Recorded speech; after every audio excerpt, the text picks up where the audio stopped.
Welcome to the City of Brunswick. Today we are bringing you a brand new show all about Brunswick featuring City Manager Jim Drumm, who will tell us the latest all about the City of Brunswick and discuss different topics such as planning and development, cleanup and conservation, activities and events, and more. Stay tuned. It's all coming up next right here on Golden Isles TV.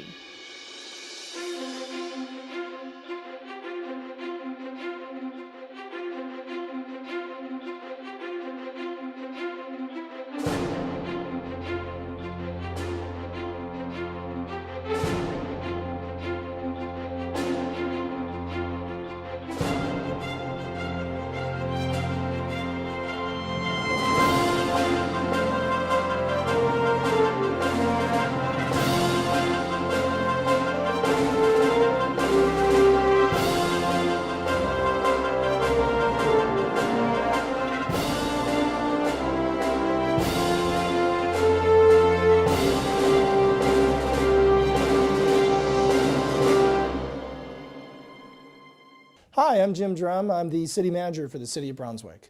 And today we want to talk about a program that we're looking to start for community outreach.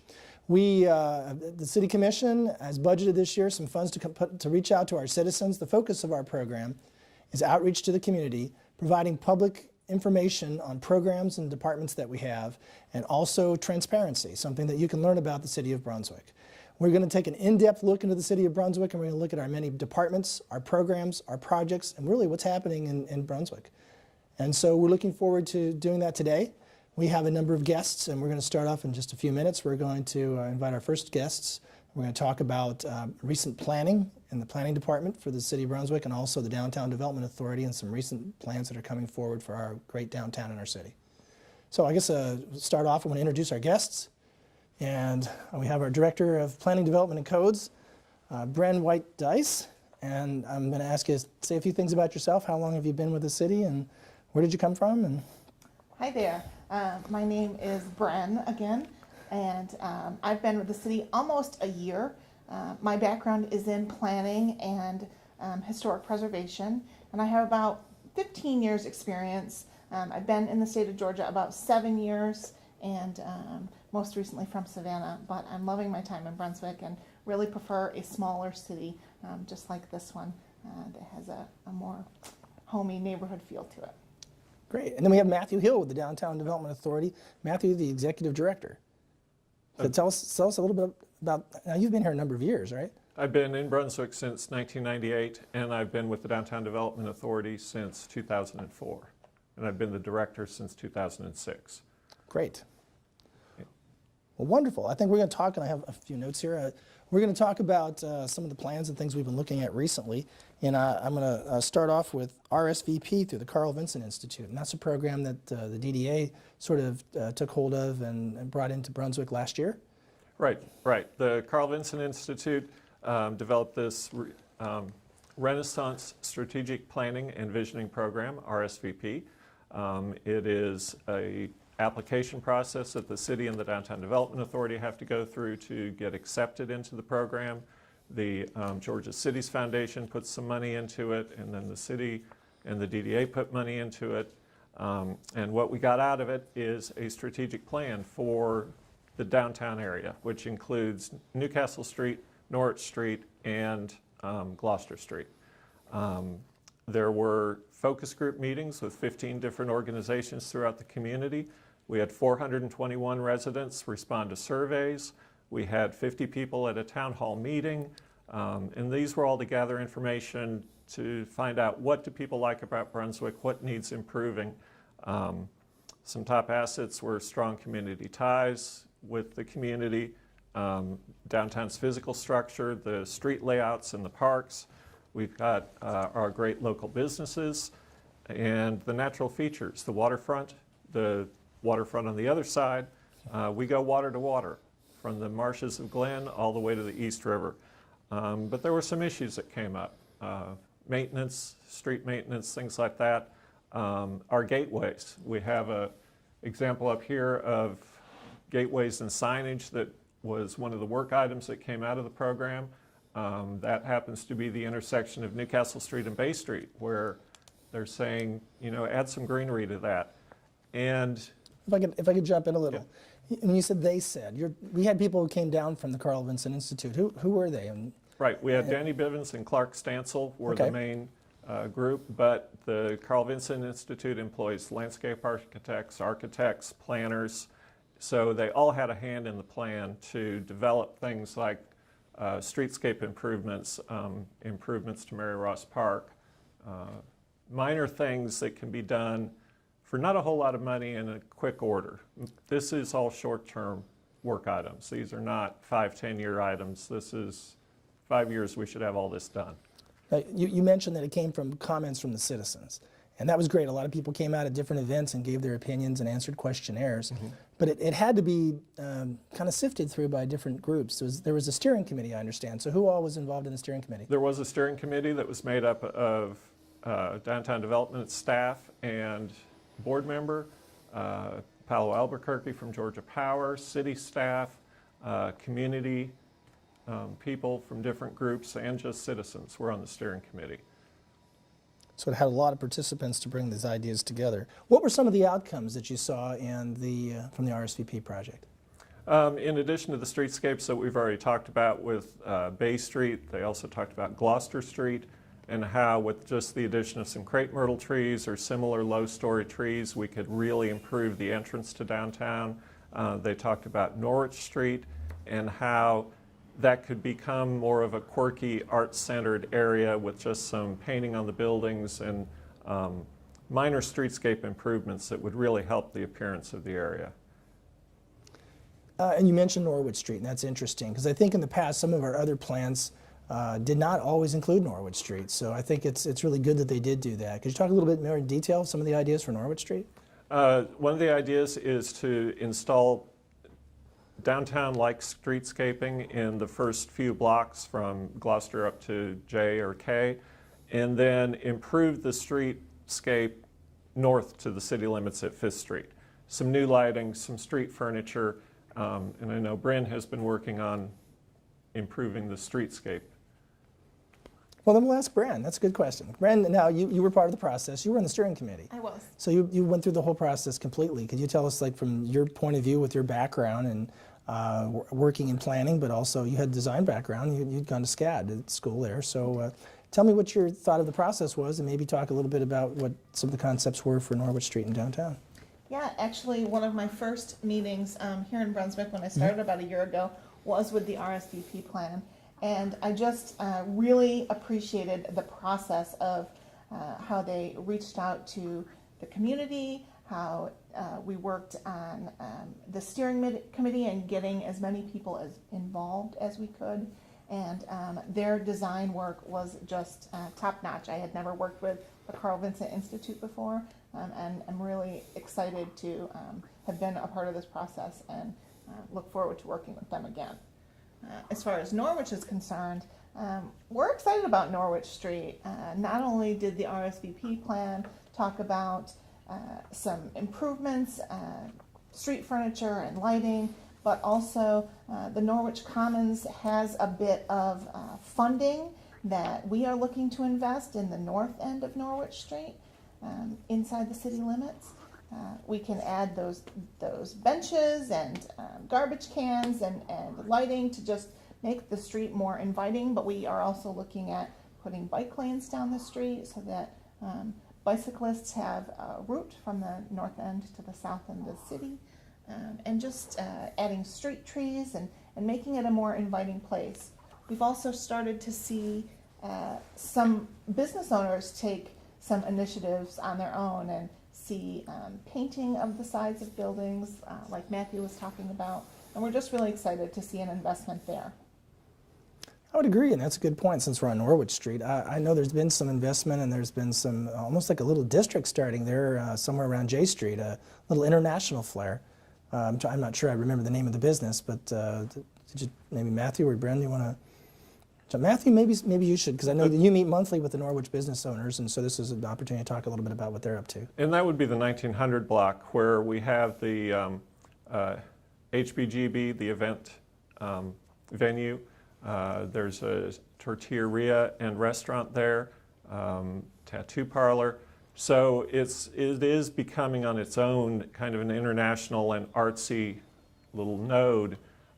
So the RSVP plan was saying, let's go with that and expand on that and help that, what's already happening there, continue to develop and improve. Very good. Would you, and I know that you brought today some charts or maps, could you maybe discuss a little bit some of the improvements? This is the Norwich one. So this is Norwich Street from Jay looking south towards Gloucester Street. And with their plan, again, we have some street trees planted. We have a little bit of a improvement to the corners so that pedestrians don't have so far to walk to get across. And you can see in the background here the sides of buildings used as canvases for murals to make the Norwich area more of a vibrant, lively place.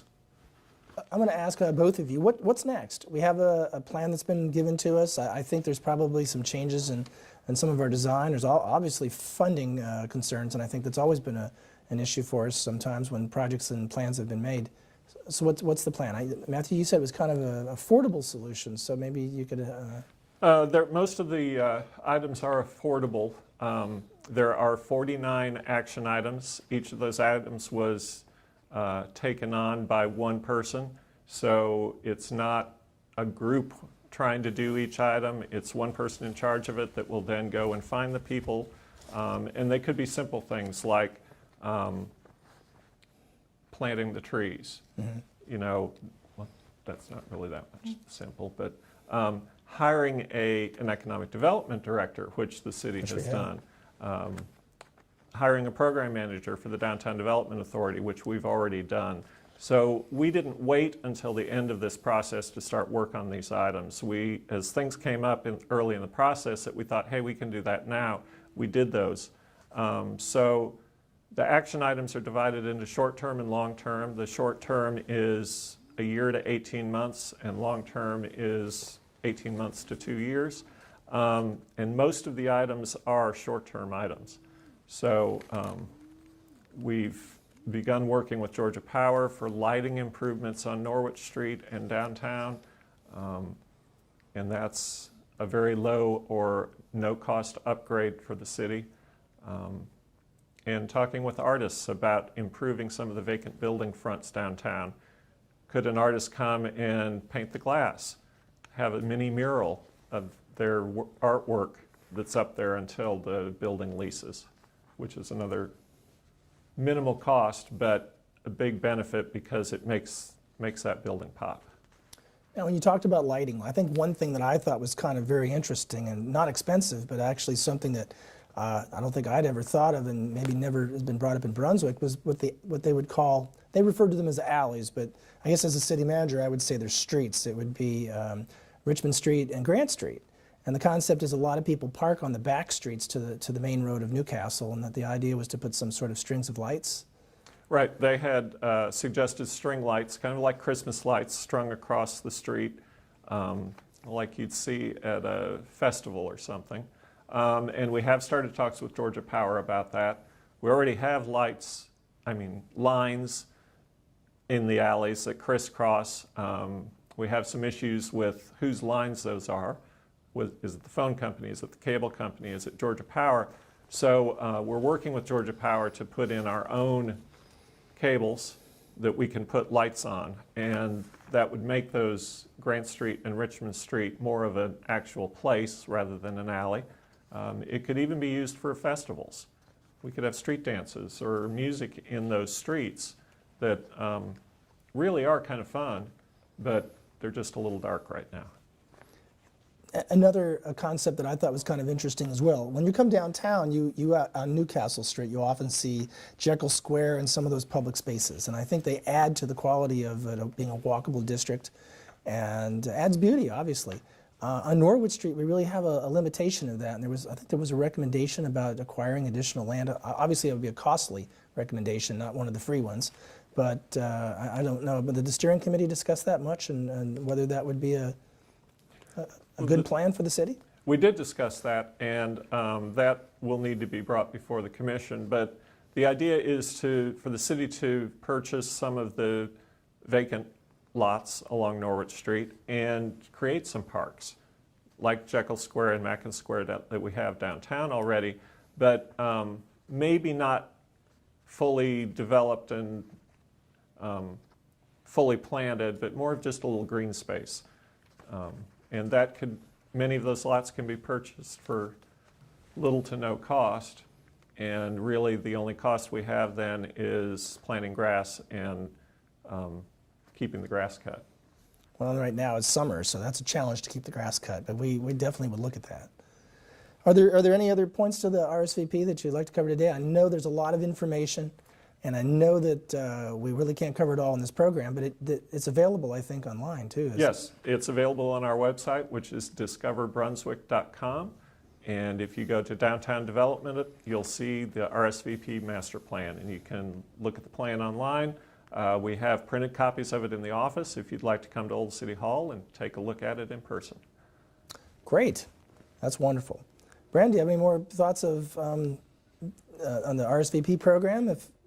Comments? I think the main takeaway at this point is that we do have some smaller goals with this plan and short-term goals that you should start seeing now as we're working through them. We're really excited to be able to have smaller goals that are accessible and not huge costs, and that we can start making a difference immediately. Okay, well, I'm gonna shift the focus a little. I know we talked about downtown, and Brunswick often puts a lot of emphasis on the downtown. We hear that sometimes. I'm really pleased to hear we're doing things with Norwich Street, but we actually have done a program for Highway 17 as well.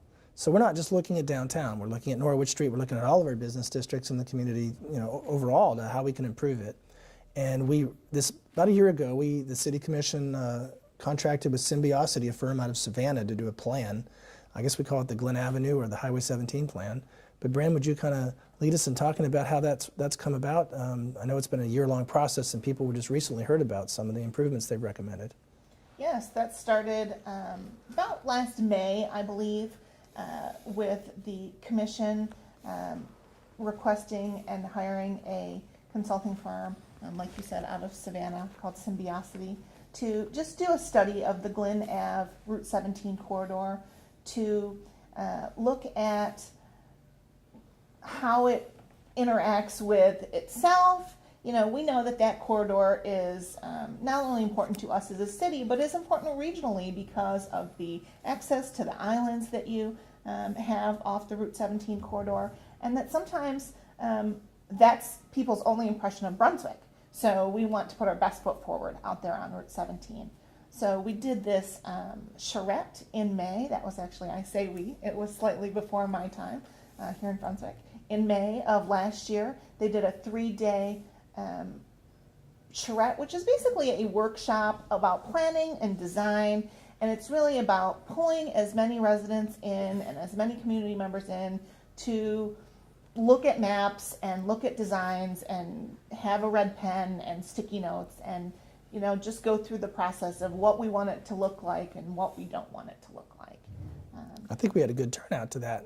I know it was before your time. I remember attending, and Matthew, I think you were there. Mm-hmm. Yes, very good turnout from interested parties, not only 17 property owners, but people who live on St. Simons and people who live in Brunswick who traverse 17 every day. Okay. So from there, we built a steering committee. Similar to the RSVP steering committee, we had a lot of business owners and landowners along Route 17. We also had community members, certainly city staff, and regional government entities were also involved. Georgia Power was involved in that, and just several key stakeholders that might be involved in the planning process. And from there, we took a year-long look at the results of the charrette and went in depth as to what that means and how that's going to actually impact the ground. So there are two main areas along the Route 17 corridor. It wasn't just 17. We call that the regional access, actually on Glen Ave itself. but a block or two outside of that Route 17 corridor is also important and was also included in that design study. That we're calling the local access, and that's going to have a different feel. Part of that's going to be out closer to the marsh, and part of that's going to be right next to existing neighborhoods to the west of Route 17. So we were looking for a transition between a neighborhood and a commercial area, and so talked about how that would impact any new development that comes in on the corridor. What were some of the outcomes of that project? And I know that the concept was architectural design, maybe how the buildings are placed along the highway for future development. And I think sometimes there's this thought when a plan is developed that somehow the city immediately goes out and implements the plan. It's really something that happens over time because we don't own all the property. It's really something that we put in place stipulations and guidelines hoping for private investment. So, but tell me about some of the things we might look at as far as that. So you said it, a lot of what we talked about was the layout of the buildings, the layout of the parking lots, perhaps street trees and trees in front of parking lots, smaller parking lots in front of buildings, so that we're not necessarily concentrating on a sea of asphalt, so that we have other more interesting architectural elements to look at. So a lot of it was form-based in that, we want buildings closer to the street. We want, again, parking on the side or in the back. Or we want buildings along the entire outside of a block and the parking in the middle. That would also be appropriate. And as far as development coming in, we've started to see folks, developers along that corridor who've reached out to us about a possible plan, and we've been able to give out, though the design guidelines have not been adopted yet, we've been able to give out the draft of the guidelines already. Developers are not afraid of it. They're used to having design guidelines coming into communities, and quite frankly, we're getting positive impact, positive feedback from developers saying, we see that you're looking for a better quality design and we want to be involved in that. So that's pretty exciting. And I think that's good to know. I think a lot of times, and as you mentioned, some of these concepts just recently came back to the City Commission in a report. And some of the concepts really still need to be developed into code. And so that's a project that you would have to put in place to amend and bring the codes back. And I think sometimes there's always that fear. If we put in some restrictions or architectural design, are we potentially scaring off investment or turning businesses away? And I think that's kind of an issue that we'll have to discuss. I mean, what's your feeling on that? I think no, we are not looking to discourage development. We are looking to encourage good development. And just like I was talking about, there are two that I can think of off the top of my head that came in just to chat with us about potential for the Route 17 corridor. And one was a chain and one was a local developer. And both of them were very understanding of our new design draft guidelines. They were talking to us about placement of their building and things like, you might see a big box and on three sides of that building you have blank walls. That's not the best development, and that's not something that I want to walk past if I'm coming from my house or from a parking lot, those big blank walls. So in the design standards we talked about, you can have your building with the doors in the same spots, but you want to have windows or even fake windows along the side that break up that big empty wall and allow for a little bit more interesting development. So Brent, you talked about the architectural designs. Can you give us an example of what that might look like? I mean, I think all of us have an idea what coastal architecture might be, but it probably a picture would explain it much better. Absolutely. One of the things that we talked about in the design charrette and then eventually in the draft guidelines is, when you see a chain building that maybe is a big box, and you have the front of the building, which might be interesting, but the other three sides are blank walls and have no interest whatsoever. Might not be the best place for pedestrians. And you can see here in this top picture, it gives another option for, instead of a blank wall, they have these cutouts that probably don't necessarily have a function, but just make the building a little bit more interesting and visually appealing. So when you're walking through this area, you don't feel like you're out in the middle of nowhere.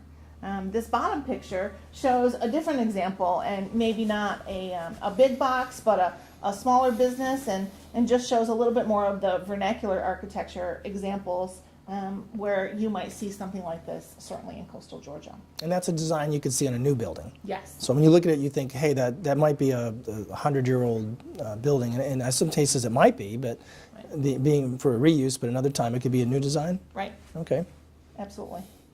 And you can see there are three distinct floors on this bottom building. The bottom building, the bottom floor rather, has the storefront look to it, but the top floors might be storage or might be office space or residential, quite frankly. But it looks more like coastal architecture does.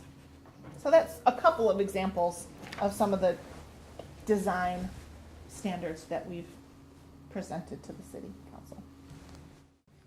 Okay, Matthew, I have a question for you now about the Highway 17 project. It actually has been ongoing for a number of years. I know that when I came on 2 years ago, there was already a Glen Avenue stakeholders group, and they had been meeting, and it kind of led to this report with Symbiosity where we are today. But how did it all come about? I mean, I know that you've been around for a number of years, and you might have a little bit more of the history of that. It goes back to about 2003, when the city and actually the Downtown Development Authority hired a consulting group to come up with the blueprint plan. And the blueprint was a list of catalyst projects that could spur development. They weren't projects specifically for the city, maybe. They were areas that private developers could come into and do some work that would help development in the city. And Highway 17, here's a list of the catalyst sites from 2003, and the purple line is Highway 17, and it was saying, you know, this is an area primed for development. We have some vacant properties, but a lot of brownfield sites that are perhaps rundown strip malls or disused industrial sites. So that's an area where there could be development, and they recommended that design guidelines be put in place preemptively so that we get quality development along the street, as Bryn said. So there were some stopgap design guidelines put in place, and this is the culmination of all those stakeholder meetings and discussions with planners and field trips to other cities to see what they did. So it's not like we've been reinventing the wheel. It seems like what's happening is that this was a long process, but we've been kind of taking it step by step, and we're getting now to the point that we can actually put in those permanent codes and make improvements to that area. Right. Yeah, that's a good thing. I think that sometimes that's a concern to people in Glenn County that I've heard is City of Brunswick does a lot of planning, but sometimes the plans sit on the shelf, and I think part of that, and I believe part of the concern of that has been is that we went through the recession over the last 8-9 years, and I think we're coming out of that, and I think we're picking up those plans where they had been left off, and we're actually completing them, and we're going to make them happen. At least that's how I see it. I don't know if what you all say. I feel like we might talk about this in a later segment, but the planning is obviously my favorite topic, and the plans that we've done here in the city in the past should be working towards the future and the plans of the future. So the planning department is also starting the comprehensive planning process, which is required by the state of Georgia and is due in November of 2018. And all of those past plans that might be perceived as sitting on the shelves are coming off the shelves and being reread being reevaluated and being put together in a form, this comprehensive plan, so that we can move forward using what we've learned in the last 10 or 15 years. Great. I think that's good for the public to know that we are still working with these plans and that things are going to happen. So that's exciting. Any other comments that we have regarding our program, or how would people find out about the second project, Symbiosity? Do we have that on the website as well? We do. That's on the city's website, which is cityofbrunswick.org. And if you scroll down, you can see the Glen Ave. I believe there are 2 or 3 links there that bring you to some of the studies, the charrette paperwork, and certainly come into City Hall and we can show you in person what the plan is as well. Great. I want to thank you both today for being here to discuss these issues with the public and let everybody know what's happening in our Planning and Development and Codes Department and with the Downtown Development Authority. Thank you both. Thank you. Right, thank you. We have 2 additional guests today, and they're going to talk about our solid waste contract. There's going to be some changes in the City of Brunswick, but I'm going to like to introduce our guest. First is our new Assistant City Manager, Consuela Barber. And I'm going to ask her, how long have you been here? And tell us a little bit about yourself. Sure, I've been with the city just a little under 4 months now. Came here March 20th of this year, and I came to the city from Annapolis, Maryland, where I was their small minority business coordinator. And prior to that, I had worked in local government for about 13 years in Virginia, in different municipalities there in Virginia, and have really enjoyed being here in the city and getting to meet everybody, and hopefully can meet a lot more people. Well, great. Welcome. Absolutely. And now, Rick, you've been here a lot longer than that. Rick is our Assistant Public Works Director. And Rick, tell us a bit about yourself and how long have you been with the city? Sure. I've been here about 12 years now and enjoy working here. June was 12 years. And, you know, I came from a background of the car dealership business, automotive, and moved in here with some computer type responsibilities, and they've just branched out from there. So I really enjoy working for the city. Well, great. I know we have some changes coming, and we've our contract with waste management is coming to a close. We've had waste management services for about 5 years. Prior to that, the city actually for many years had its own solid waste sanitation department. And I think it got to a point financially when the city, during the recession, made a determination that it made sense for the city to privatize. And so we went to contract and went out, and at that time, Waste Management came as a low bidder, and they've been on board ever since then. And I think, though in the beginning there were some struggles, we did see some improvements. And recently, though, the 5 years had expired, and we went out to contract, and now we have a new company on board. And I'm going to ask Consuela maybe talk a little about the process, how we went out to find that company. Sure. So what we did is we went out for a request for proposal for different companies to bid on the sanitation contract. And that process involved myself and Rick and Mr. Drumm and our procurement director, Aaron Dunham. And we had 3 proposals that came in, Waste Pro, Waste Management, and Republic. And Republic was the low bid this time, and that will be who we'll be going with coming up in the next few weeks. Now, do you think, when we looked at the proposals, do you think Republic probably, I won't say they had an edge, they were obviously the low bidder, but do you think that we had a good feeling about them because they actually are the service provider for Glenn County right now? Sure, I think that had some of it to do with it, but I think Republic is a good company and did put in a strong proposal. Okay. Now, Rick, we have some changes and some things that in the specification. The service is going to change a little bit, and hopefully for the better, because I know that we put in a tighter contract this time. Do you want to talk a little bit about some of the extra things that or different things that are going to happen? Sure. We're getting some good benefits this time with our new contract with Republic. One of those is before we did not have bulk good pickup in the city of Brunswick. And now, twice a year, the residents of the city of Brunswick can take advantage of bulk goods pickup. And bulk goods can be things like furniture, white goods, refrigerators, that type of thing. And we're pleased to be able to offer that to the city. So I think in discussion of that, there was a concern about illegal dumping. And in the past, we've had that issue where someone, maybe it was a tenant or even a landlord, unfortunately that does happen, would put someone out on the street, or they would move out and leave their belongings, and they'd end up maybe being dumped somewhere. This kind of solves that problem, hopefully, for those folks, because how many, now you said there's 2 times a year that they're able to do that? Right, twice a year, and there's not a time frame per se. They are tracked so that we know, when those calls come in.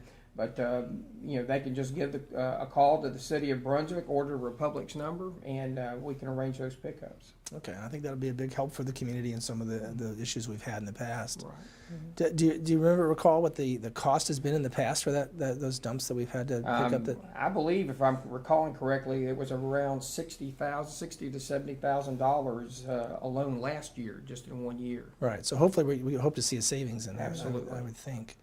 Yes. Tell us a little bit more about the program. Sure. As far as the program's concerned, nothing should change as far as the pickup days. Those days are going to remain the same, at least initially, for the residents. So they'll just continue to what they've been doing with waste management, leaving their garbage and recycling cans at the curb. And on that same day, Republic will come and pick up their yard waste. They will pick that up on the same day as well. Okay. Now, Consuelo, I know that there was a concern about the transition, and we weren't sure what day it would happen. Would it be the beginning of the month, the middle of the month? And right now, people are seeing that they have 4 garbage carts. Some are green, some are blue. So when is the starting date?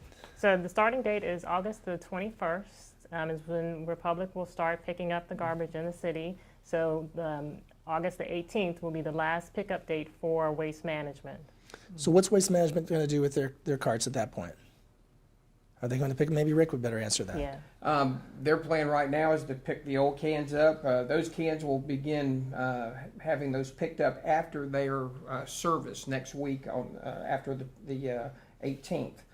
So those cans will be picked up, and just leave everything to the curb. Don't take them back to the house. Even if they're empty, they need to take them out to the curb so that waste management can pick them up after their normal scheduled service next week. Now, I've had some people ask me about the garbage cans that say the City of Brunswick on it, because when we were in our own sanitation service, we had our own marked cans. Has a city seal on it and everything. Very nice, actually.